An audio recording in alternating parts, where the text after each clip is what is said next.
আসসালামু আলাইকুম। আশা করি আপনারা সবাই ভালো আছেন। বরাবরের মতো আজকের ভিডিওতেও আপনাদেরকে মার্কেট সম্পর্কে ধারণা দেওয়ার চেষ্টা করব। বর্তমানে মার্কেটের পরিস্থিতি বিবেচনায় নজরে রাখা উচিত বা ইনভেস্টমেন্টের প্ল্যানিং করা উচিত এরকম বিনিয়োগযোগ্য কিছু শেয়ার নিয়ে আলোচনা করব। পাশাপাশি আপনাদের যে রিসেন্ট প্রশ্নগুলো আমি পেয়েছি ইউটিউবে, ফেসবুকে বিভিন্ন কমেন্টের মাধ্যমে, সেই প্রশ্নগুলোর আলোকে আপনাদের যে জিজ্ঞাসাগুলো ছিল সেই জিজ্ঞাসাগুলোকে মডিফাইড ওয়েতে আপনাদেরকে একটা সারমর্ম বুঝিয়ে দেওয়ার চেষ্টা করব। সর্বপ্রথম ইন্ডেক্স নিয়ে যদি কথা বলতে হয়, দেখেন আমি বিগত বেশ কয়েকদিন যাবত, প্রায় এক মাস হয়ে যাবে, আমি আপনাদেরকে মেসেজ দিয়েই যাচ্ছি যে ইন্ডেক্স আসলে কারেক্টিভ মুডে সাইডওয়েজ প্লে করতেছে। এই মুহূর্তে মার্কেটে অতিরিক্ত মাত্রাতিরিক্ত কারেকশন হয়ে মার্কেট ডাউন ট্রেন্ডে চলে যাবে। ডাউন ট্রেন্ডে তো আসি, মানে ডাউন ট্রেন্ডে চলে যাবে বলতে আমি এখানে বোঝাচ্ছি যে এই 4890 এর যে লোটা তৈরি করেছিল, এই লোটা ব্রেক করে আমরা আরো নিচে চলে যাব, এই জিনিসটা হওয়ার সম্ভাবনা আপাতত নাই। 2 নাম্বার পয়েন্ট হচ্ছে ট্রেজারি বন্ডের যে ইল্ড, সেই ইল্ডকে প্রায় 13%-এর কাছাকাছি রেখে এই মুহূর্তে মার্কেটে বুল রান আসবে এটা এক্সপেক্ট করার কোনো সুযোগ নাই। তাহলে মার্কেট যদি লোয়ার লো তৈরি করার সম্ভাবনা কম থাকে এবং মার্কেটে যদি বুল রান আসার সম্ভাবনাও কম থাকে, তাহলে মার্কেটের হাতে বাকি রইল কি? আমরা জানি একটা মার্কেটের মধ্যে 3 ধরনের অবস্থা বিরাজ করে, একটা আপ ট্রেন্ড, একটা ডাউন ট্রেন্ড, আর একটা হচ্ছে সাইডওয়েজ।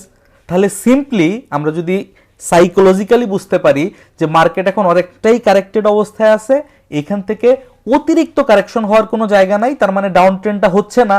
মার্কেটে ইন্টারেস্ট রেট অনেক হাই, ইকোনমিক্যাল পরিস্থিতি অতটা ভালো না, সো মার্কেট এখন আপ ট্রেন্ডও হচ্ছে না, তাহলে বাকি থাকতেছে শুধু সাইডওয়েজ মুভমেন্ট। সো টেকনিক্যালি এবং ফান্ডামেন্টালি মার্কেট এখন সাইডওয়েজ প্লে করবে, এটা খুবই লজিক্যাল এবং এটাই আসলে যৌক্তিক। তবে এই সাইডওয়েজ মোমেন্টামের মধ্যে কিছু টাইম থাকবে উত্থানের অংশ, কিছু টাইম থাকবে কারেকশনের অংশ। মানে ছোট ছোট আপ মুভ আমরা পাবো, ছোট ছোট ডাউন মুভও আবার আমাদেরকে সহ্য করতে হবে। তো সেই আপ মুভ এবং ডাউন মুভগুলোকে ধরে ধরে আপনি যদি শর্ট টার্ম ট্রেডিংয়ে অভ্যস্ত হন, তাহলে আপনাকে সেই মোমেন্টামের বেসিসে ট্রেডিংয়ের চিন্তা ভাবনা করতে হবে। আর সবচাইতে ভালো হচ্ছে, আমি আপনাদেরকে বিগত ভিডিওতে বলেছিলাম, এই মুহূর্তে আমিও যেটা প্র্যাকটিস করার চেষ্টা করতেছি, যেটাকে স্ট্যান্ডার্ড মনে করতেছি, সেটা হচ্ছে ইনভেস্টমেন্ট ট্রেডিং মোডে থাকা। অর্থাৎ এমন শেয়ারে বিনিয়োগ করা যেই শেয়ারটা আপনি বিনিয়োগ করবেন ইনভেস্টমেন্টের নিয়তে, কিন্তু ওই শেয়ারটা যখন একটু বাড়তেছে একটু কমতেছে, এই টাইমটাতে আপনি ওই শেয়ারটার মধ্যে নিটিং করবেন। এটা ছাড়া স্পেসিফিকভাবে একটা স্টক কিনে সেটা প্রফিট হইলে প্রফিট লক করা, লস হইলে স্টপ লস দিয়ে দেওয়া, এই যে শর্ট টার্ম ট্রেডিং এর প্র্যাকটিস, সেই মুডে মার্কেট এখন নাই। এইটা আমাদেরকে মেনে নিতে হবে। মার্কেট যখন ট্রেন্ডে থাকে তখন শর্ট টার্ম ট্রেড করা যায়, মার্কেট যখন ফুল কারেকশনে থাকে তখন ক্যাশ করে সাইডওয়েজ বসে থাকাটাই নিরাপদ হয়। তো এখন মার্কেট এই দুইটার কোনো একটা মুডেও নাই। মার্কেট যেই মুডে আছে তাতে আপনাকে মার্কেটে ইনভেস্টেড অবস্থায় থাকতে হবে এবং ইনভেস্টেড অবস্থায় থেকে নিরাপদে প্রফিট মেক করার চেষ্টা করতে হবে। কারণ আপনারা অনেক দিন ধরেই দেখতে পাচ্ছেন, বিশেষ করে এই যে সরকার পতন পরবর্তী সময়গুলোতে যখন শেয়ার বাজারে সংস্কার হচ্ছে বা বিভিন্ন ইনিশিয়েটিভ নেওয়া হচ্ছে, আমরা কিন্তু আর নতুন করে কোনো স্টকেই খুব একটা র্যালি দেখতে পাচ্ছি না। সো যখন কোনো স্টকে খুব একটা র্যালি আপনি দেখতে পাবেন না, তখন কিন্তু ওই মোমেন্টে একটা স্টক থেকে অনেক বেশি গেইন করার পসিবিলিটি কম থাকে। তো সেই ক্ষেত্রে ছোট ছোট মুভমেন্ট ক্যাপচার করা এবং নিরাপদে ক্যাপচার করাটাই হতে পারে আমাদের স্ট্যান্ডার্ড এবং আদর্শ প্র্যাকটিসের উপায়। আসেন, এত কথা না বলে সামারাইজ করে ইন্ডেক্সের সম্পর্কে একটু আপডেট দেই। ইন্ডেক্সটা বর্তমানে 3 ওয়েভ স্ট্রাকচারে চলতেছে, একদম খালি চোখে দেখা যাচ্ছে, এখানে জটিল কোনো কিছু নাই। আপনি এখান থেকে খেয়াল করা শুরু করেন, এবিসি স্ট্রাকচার করে উপরের দিকে উঠেছিল, 3 ওয়েভ স্ট্রাকচার করে নিচে নেমেছে, 3 ওয়েভ স্ট্রাকচার করে উপরে উঠেছে, এরপর আরেকটা 3 ওয়েভ স্ট্রাকচার করে নিচে নেমেছে, আবার একটা 3 ওয়েভ স্ট্রাকচার করে উপরে উঠেছে, সেম ভাবে 3 ওয়েভ স্ট্রাকচার করে নিচে নেমেছে। এখন একটা ওয়েভ তৈরি করে কারেক্টিভ পার্টটা শেষ হওয়ার পথে, আইদার শেষ হয়ে গিয়েছে অথবা শেষ হয়ে যাবে। এরপর এখানে একটা 3 ওয়েভ স্ট্রাকচার আমরা আশা করছি, যেমনটা বিগত বেশ কিছু দিন যাবত মার্কেটে দেখা যাচ্ছে। যদি আপনি এলিয়ট ওয়েভ বুঝেন, তাহলে এই অংশটাকে বলা হয়, আসলে কি বলা হয়, এন্ডিং ডায়াগোনাল। বাট আমি অত টেকনিক্যাল টার্মে যাচ্ছি না, আমি ধরে নিচ্ছি আপনি এলিয়ট ওয়েভ দিয়ে শুধুমাত্র মার্কেট দেখেন না, আপনি মার্কেটের স্ট্রাকচারটা বোঝার চেষ্টা করেন, মার্কেটের সাইকোলজিক্যাল কন্ডিশন এবং ফান্ডামেন্টাল পরিস্থিতিটাকে ম্যাচ করে আপনি মার্কেটের মোমেন্টামের বেসিসে ট্রেড নেওয়ার চেষ্টা করেন। আপনি নিরপেক্ষ থাকার চেষ্টা করেন। তো এই পরিস্থিতিতে আপনি দেখেন মার্কেটের প্রত্যেকটা মুভ 3 ওয়েভ স্ট্রাকচার মেইনটেইন করে চলতেছে। সো এইখানে যে মুভটা এখন চলতেছে এই মুভটাকে আমরা 3 ওয়েভ স্ট্রাকচার এক্সপেক্ট করতেই পারি। পাশাপাশি এই জায়গাটা যদি আপনি একটু লক্ষ্য করেন, আমি আপনাদের বোঝার সুবিধার্থে মার্ক করে রেখেছি, এইখানে একটা inverted head and shoulder pattern তৈরি হচ্ছে ঘন্টার টাইমে, নট ডেইলি টাইমে বা কোনো বড় টাইম ফ্রেমে নয়, ঘন্টা টাইম ফ্রেমে এখানে একটা inverted head and shoulder pattern তৈরি হওয়ার পসিবিলিটি আছে। আমি যদি এইটা উঠিয়ে দেই এবং জুম করে আপনাদেরকে দেখাই, তাহলে দেখেন মার্কেট এইখান থেকে কারেকশন হওয়া শুরু করেছিল এবং মার্কেট এইখান থেকে কারেকশন যে হয়েছে সেই কারেকশনটাও 3 ওয়েভ স্ট্রাকচার মেইনটেইন করে এবিসি ফরম্যাটে হয়েছে। সো ধারণা করা যাচ্ছে মার্কেটের কারেকশনটা এইখানে শেষ, মানে এই আপের যে কারেকশন, সেই কারেকশনটা এইখানে শেষ, কারণ এবিসি করে সে সম্পূর্ণ করেছে। এবং আরো একটা ভ্যালিড রিজন হচ্ছে এই জায়গাটাই ছিল তার রিসেন্ট অর্ডার ব্লক, এবং এই অর্ডার ব্লকের উপর মার্কেট সাপোর্ট নিয়ে এখান থেকে একটা বুলিশ রিভার্সাল আমাদেরকে দেখিয়েছে। সো আমি যদি এই জায়গাটাতে মার্কেট স্ট্রাকচারের উপর বেস করি, তাহলে আমরা দেখতে পাচ্ছি 3 ওয়েভ স্ট্রাকচার করে করে মার্কেট উঠতেছে এবং নামতেছে। তাহলে এই কারেকশনটা শেষ করার জন্য 3 ওয়েভ স্ট্রাকচার লাগবে, এবং এখানে আমরা সেই 3 ওয়েভ স্ট্রাকচারটাকে দেখতে পাচ্ছি। ভ্যালিড। 2 নম্বর পয়েন্ট হচ্ছে এইখানে মার্কেটে একটা অর্ডার ব্লক আছে এবং এই অর্ডার ব্লকের উপর মার্কেট এখান থেকে সাপোর্ট নিয়ে রিভার্সাল করেছে। ভ্যালিড।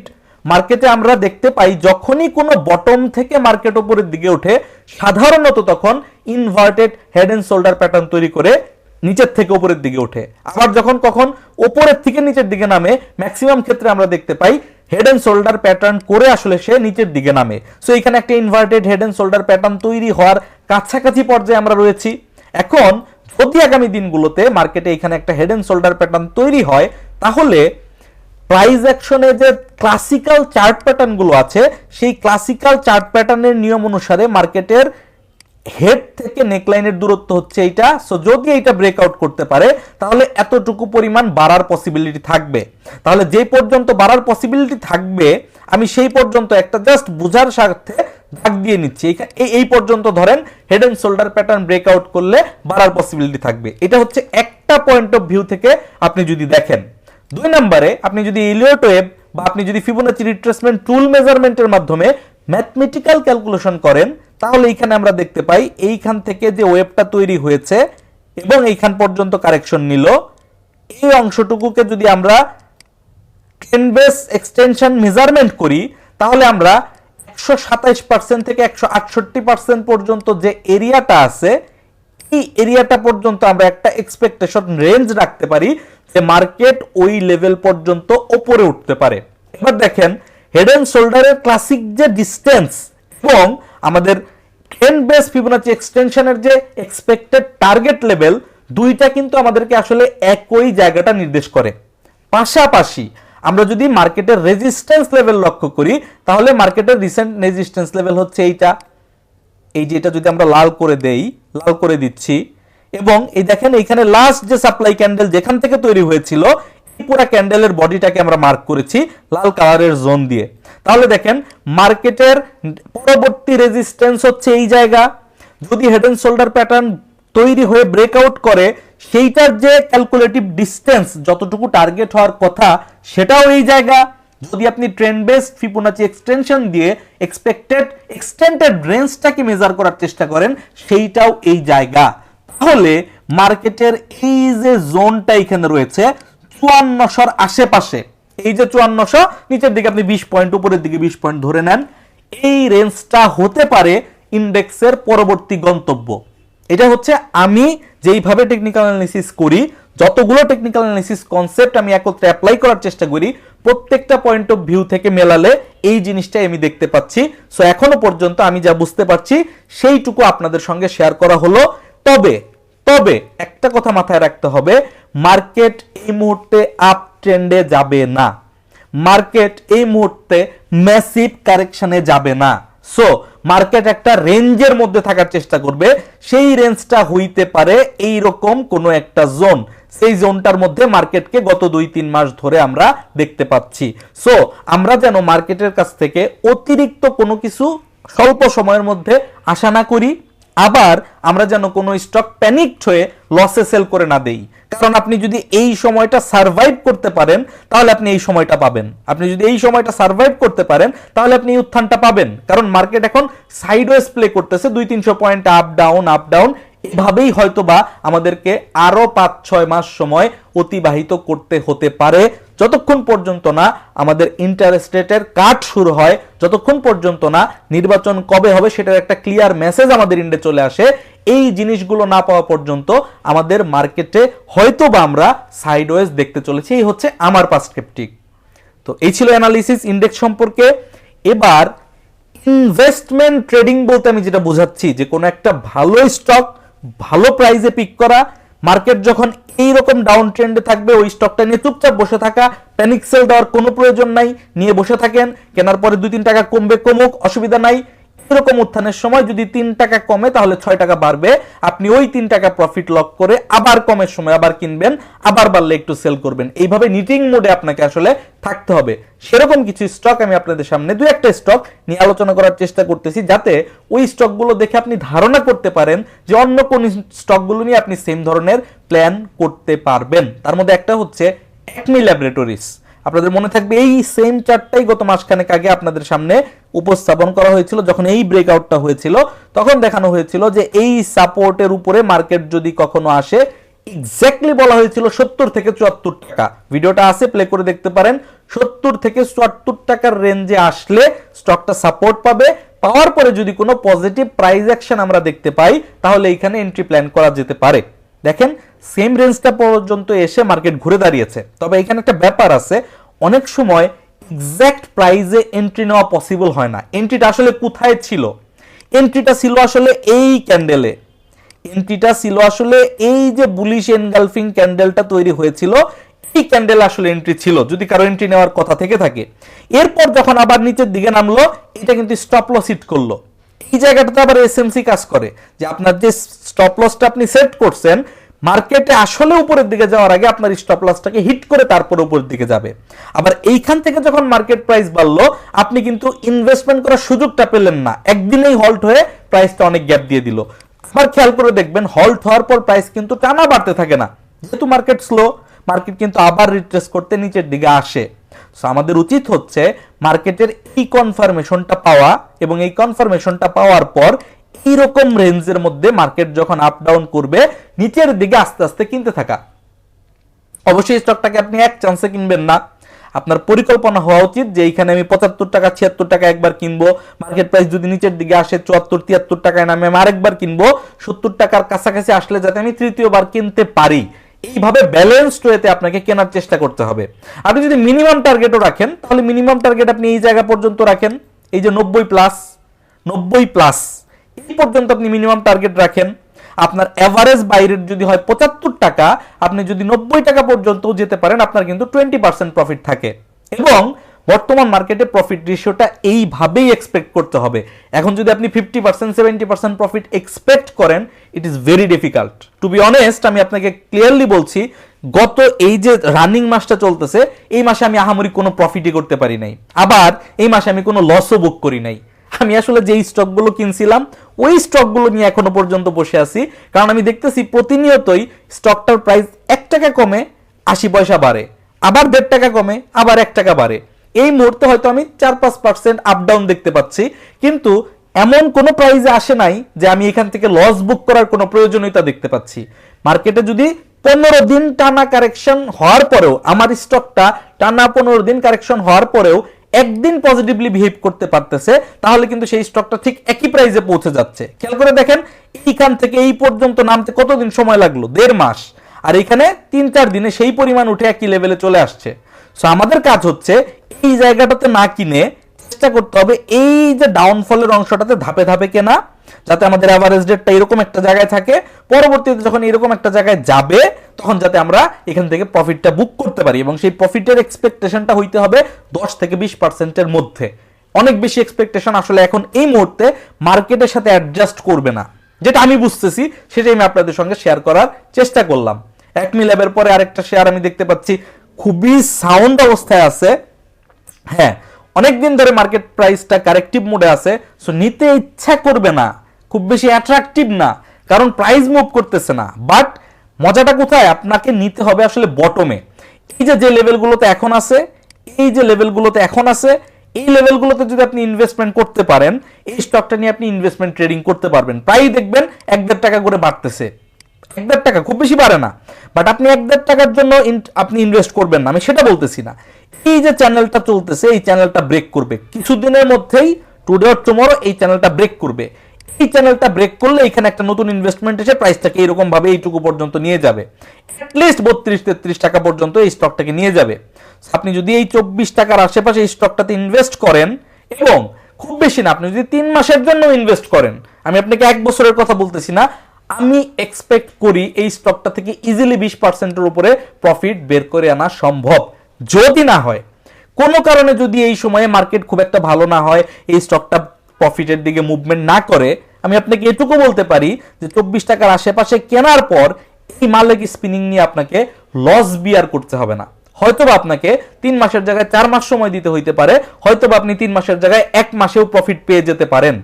বাট ইনভেস্টমেন্ট ট্রেডিং এর জন্য এই স্টকটা আপনি সিলেক্ট করতে পারেন।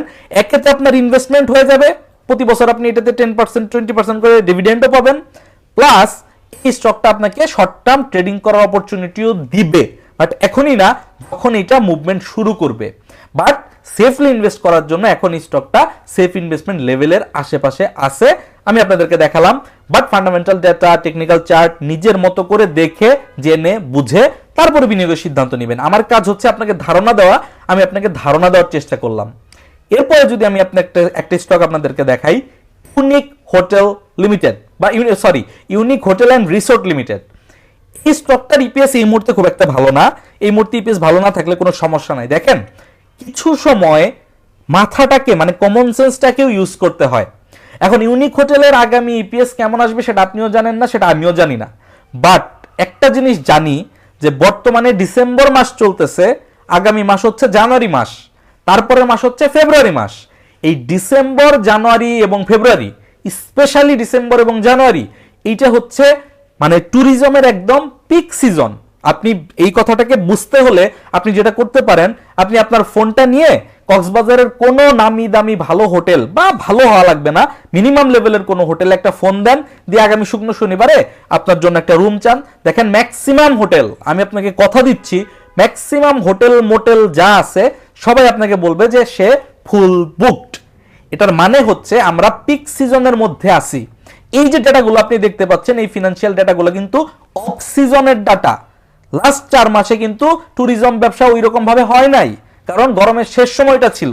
বাট আগামী এই যে সেপ্টেম্বরের পরে অক্টোবর, নভেম্বর, ডিসেম্বরের যে ডেটাটা আসবে, সেখানে আপনি ডিসেম্বর মাস পাচ্ছেন, তার মানে 1 মাসের ইনকাম আপনি পাচ্ছেন পিক সিজনের। তারপরে যে কোয়ার্টারটা আসবে, অর্থাৎ জানুয়ারি, ফেব্রুয়ারি, মার্চের, ওই পুরাটাই থাকবে পিক সিজনের। তার মানে কি, Q3টা আসবে খুব ভালো। এখন দেখেন, আমি যে কথাটা বললাম, কথাটা লজিক্যাল কিনা, সাইন্টিফিক কিনা, এটা বোঝার উপায় হচ্ছে আপনি এই যে রিসোর্ট হোটেল, এটার দেখেন Q3 highest in the year, পরের Q3 highest in the year, পরের Q3 highest in the year. আবার এই Q3 ইমিডিয়েট আগেরটা ভালো, কম্পারেটিভলি আগের চাইতে ভালো করতেছিল। Q3 আগেরটা ভালো, কম্পারেটিভলি আগের চাইতে ভালো করতেছিল। এই যে Q3 তার আগেরটা সবুজ, মানে তার আগের থেকে বাড়তেছিল, অফ সিজনের থেকে বাড়তেছিল। সো এই যে 44 পয়সা, আমার এক্সপেকটেশন হচ্ছে আগামী কোয়ার্টারটা 44 পয়সার থেকে বেটার আসবে। সেটা 60 পয়সা হইতে পারে, 80 পয়সা হইতে পারে, 1 টাকা হইতে পারে। তারপরের কোয়ার্টারটা 3 টাকার আশেপাশে হইতে পারে, অ্যাজ পার হিস্ট্রিক্যাল ডাটা এবং অ্যাজ পার আপনার কমন সেন্স।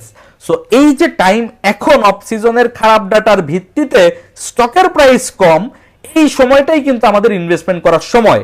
এবং আপনি যদি Q3 পর্যন্ত টার্গেট করেন, অর্থাৎ মার্চ মাসে যে ইপিএসটা আসবে, সেই ইপিএসটা আসার আগ পর্যন্ত যদি আপনি টার্গেট করেন, ওই ইপিএসটাকে টার্গেট করে আপনি এই স্টকটা থেকে, আমার বিশ্বাস 44 টাকায় কিনে এই স্টকটা 60 টাকার আশেপাশে বিক্রি করা সম্ভব, যদি আপনি ওইটুকু সময় এই স্টকটাকে অ্যালাউ করেন।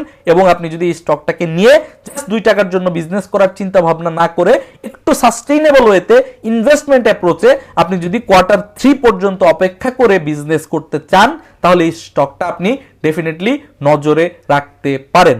এখন এই ট্যুরিজমে তো শুধুমাত্র ইউনিক হোটেল নাই, আরো বিভিন্ন স্টক আছে, বিভিন্ন জিনিস আছে যেগুলো ট্যুরিজম সেক্টর নিয়ে ব্যবসা করে। একইভাবে আপনি চিন্তা করে দেখতে পারেন, একইভাবে আপনি ডিফারেন্ট স্টকগুলোর অ্যানালিসিস মানে বর্তমানে যে অ্যাভেলেবল ডেটা সেই ডেটাগুলো বিশ্লেষণ করে আপনি আপনার মতো করে সিদ্ধান্ত নিতে পারেন। আমার কাজ ছিল যে কেন Q3 ভালো আসে এবং আগামী Q3ও ভালো আসতে পারে এবং কেন এই সিজনটা মানে Q1টা সবসময় খারাপ আসে, সেই কারণে ভয় না পেয়ে Q1 এর সময় আসলে ইনভেস্ট করা উচিত এবং Q3 ডাটা আসার পরে ওই সময়টাতে আসলে সেল করা উচিত, সেই জিনিসটা আপনাকে বুঝিয়ে দেওয়া এবং এই বুঝটাকে নিয়ে কাজে লাগিয়ে আপনি অন্য স্টকের মধ্যে অ্যাপ্লাই করেন। That is your part. কিছু কাজ তো আপনাকে করতে হবে।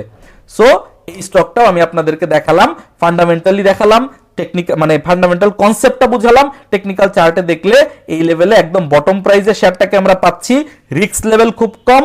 চার্টে যদি যান আপনি এখানে আসলে বুলিশ ডাইভারজেন্সও আছে, আমি দেখছি ওগুলো দেখছি, ওই বুলিশ ডাইভারজেন্স টেন্স এগুলো সবাই এখন বুঝে, ওগুলো নিয়ে কথাবার্তা বলতে চাচ্ছি না।